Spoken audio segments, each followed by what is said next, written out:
So I just pick up the brass blocks that I use to put spacing between the letters from like wherever the ground is, and then I put it back just so it doesn't clog up my inventory.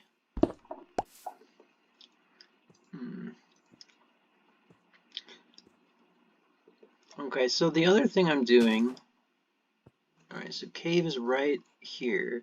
So I'm just using empty maps. I'm not using locator maps, and that's just to save on iron and redstone. The iron and redstone is what you need to make compasses, which is what you need for locator maps. So I won't get the little cursor showing my position on the map. So what I have to do basically is kind of guess when I'm into the next area to make the next map. So we know like this is probably that little part right below the cave in the map. So I gotta go quite a bit this way before our next map. And we can see the little bit of water peeking out at the bottom of the map. So we know when we hit water there, we should be just about crossing into the next area. In fact, I think once I cross this, we can make our next map. Yeah, we'll make it here. And so these are the maps I've made before this, so I can just keep track of the order when I get back home and I want to put this all out. Yeah, okay, so this is the next area. And then, so remember, you gotta know like your north direction, because that's what the top of the map will always be, so just to help orient yourself. I know that the sun rises here, so that's going to be our east, which means this is west, that's north. Where am I on this map? Okay, so the water, I think I just crossed that big water gap, and yeah, here's the trees. Okay, now I'm looking at the Woodland Mansion map and realizing I need to move west a little bit, and then mostly I just move south. So I'm gonna go down like this. Let me see. So these trees are probably that gaggle of trees. No, no, it's not. Hold up. What? Okay. We're just gonna keep going this way. And once we're a little bit into these trees or past them, we'll make our next map. So the one thing about doing the smallest map, it's nice because you get all the detail and you can really easily write lettering onto it, but you use up a lot of maps when you travel across a big space. Like as you see, I've prepared myself with 61 empty maps. Yay, new area. Okay. Oh, the top right corner's not filled in. Okay, now it's filling in. I want it to be like as complete as possible.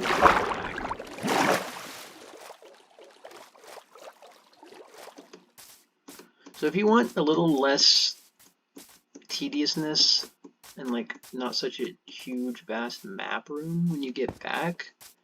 Okay, let me think. We filled out the map, but now I'm confused as to where I am on it. The water.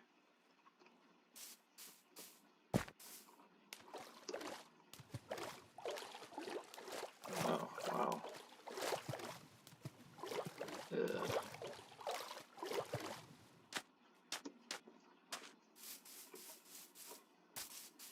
Okay, I see.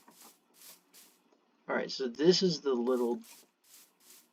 No, it's not. I don't know where I'm at anymore. Let's see. Okay, this is the same map, so we're still... Wait, let me double check. Yeah, same map. So we didn't get to a new area, so I'm still in this spot, which means this water's on the map. But I cannot figure out, there's just like no, unless Unless I got turned around and this is north? No.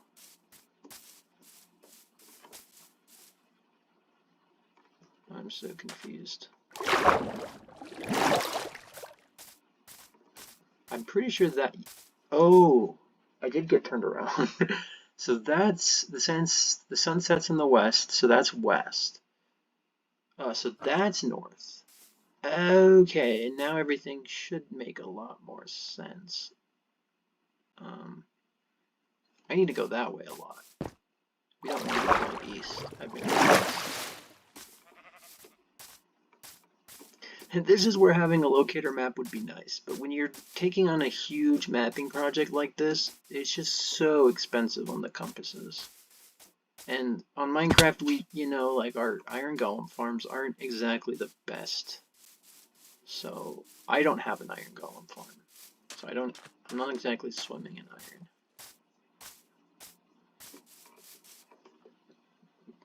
I definitely suggest carrying a bed with you on a large mapping trip like this, so you don't have to deal with mobs.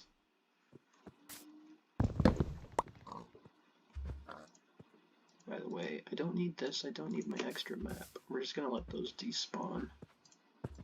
That's a duplicate map, right?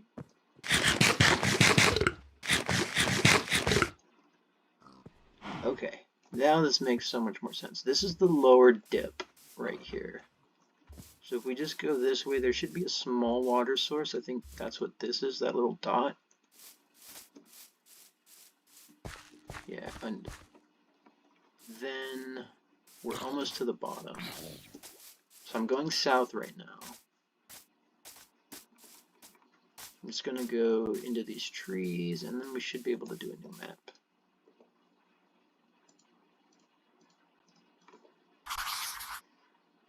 Yes. Oh, so sometimes you get a map like this, and it's just really hard to identify anything.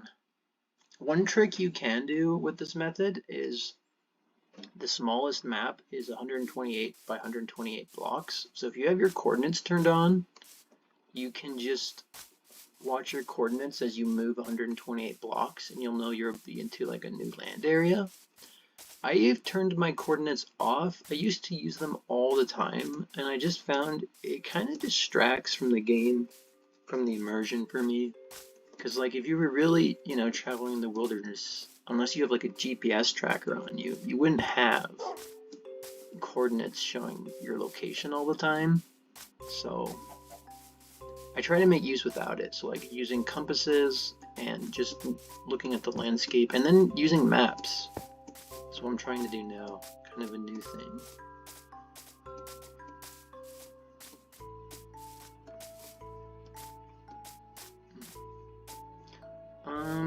We might be in a new area. Let's see. If we get the same map, we know we are not. What do you think? Are those different or the same? I think those are different. Those are definitely different. Okay, so we got a new area. Alright, so this is the one we just did. This is the one we're on. There's nothing indicating. So, yeah, we're just gonna have to guess again.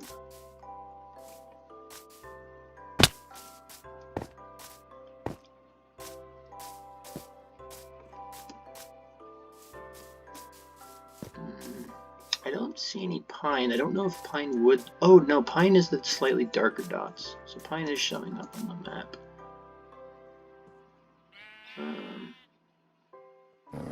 Too bad the flowers don't show up on the map. That would be a good indicator. Oh, there's some water.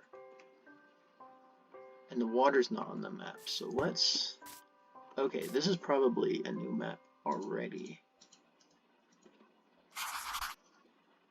Yes, okay.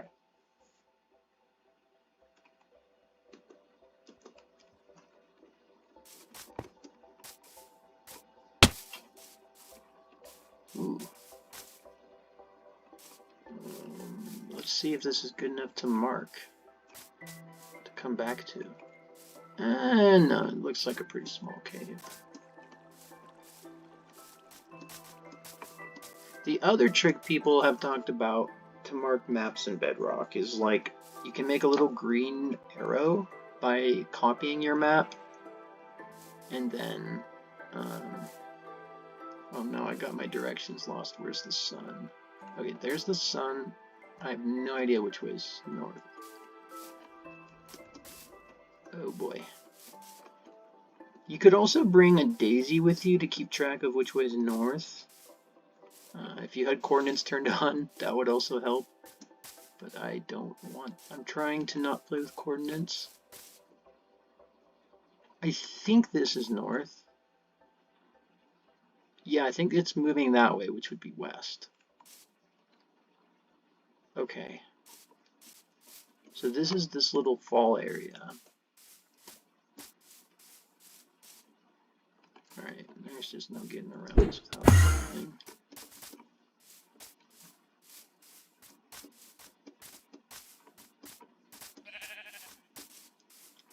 If you wanted to, you could use an elytra to travel this long distance to something like a Woodland Mansion.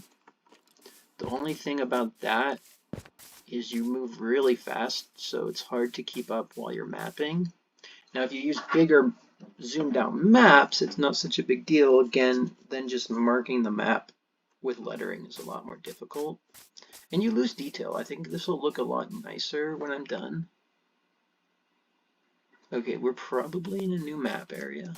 I'm just going to move a little bit more.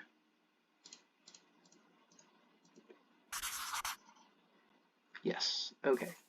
And I've filled up this bottom row, so let's put that in here. So this is what I've already done so far on the way.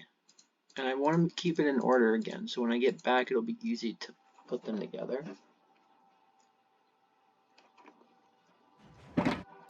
So yeah, like when you do this, if you're going such a long distance and you're making the small detail, you're really going to want shulker shells to keep all of these unstackable maps with you.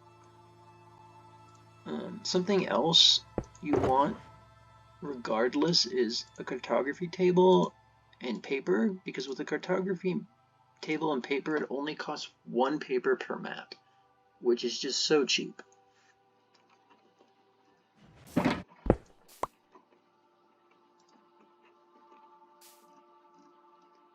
Alright, let's see, there should be a big water source down here.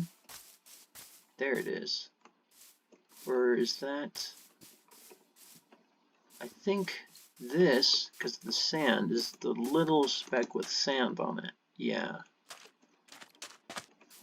Which means if we go this way and down a little bit, there's going to be a big river. There we go. That's that big river at the bottom left. So now I'm looking at the Woodland Mansion map in my other hand, and I'm noticing we still need to move left and south quite a bit.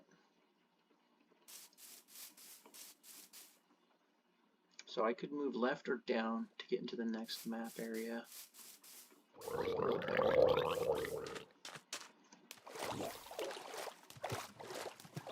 Alright, this is probably a new map area.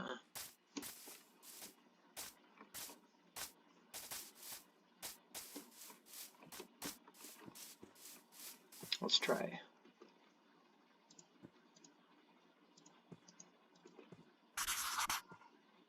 Oh yeah. Oh, it's not a very good one though.